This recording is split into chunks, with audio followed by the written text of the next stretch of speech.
Бәріне сәлем, құрметті достар. Бүгінгі видеода геморройды қалай емдейміз деген сұраққа жауап беретін боламын. Видеоны жалғастырмас бұрын каналыма тіркеліп, лайк басып және достарыңызбен бөлісіп қойыңыздар. Геморрой 4 стадиядан тұрады.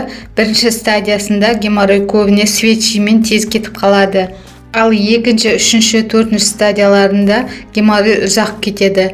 3 пен 4-те мүлдем 1 жыл, 2 жыл емдеу керек. Негізі әркімнің өзінің ағзасына да байланысты. Кейбіреуінде тез кетеді, кейбіреуінде жай кетеді.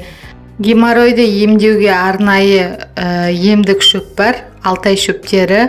Бұны ваннаға салып жатуға болады және ішуге де болады. Бұл шөптер туралы толық білу үшін описанияға номер жазып кететін боламын. Геморройдың алдын алу үшін дұрыс тамақтанып жүру керексіз және де көп қимыл қозғалыс болу керек. Бір орында отырып қалмаңыз.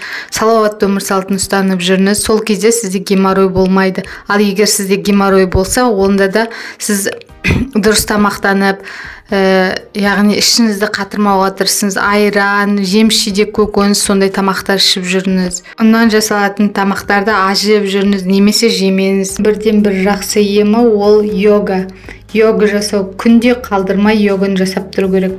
3 түрлі жаттығу 3 минуттан жасайсыз. Күн сайын, бір күн қалдырмау керек. Ұзақ уақыт, бірақ та нәтижесі өте керемет болады. Видеоны көріп болсаңыз, жақындарыңызбен, туыстарыңызбен бөлісіп қойыңыз. Каналыма тіркеліп, лайк басыңыз.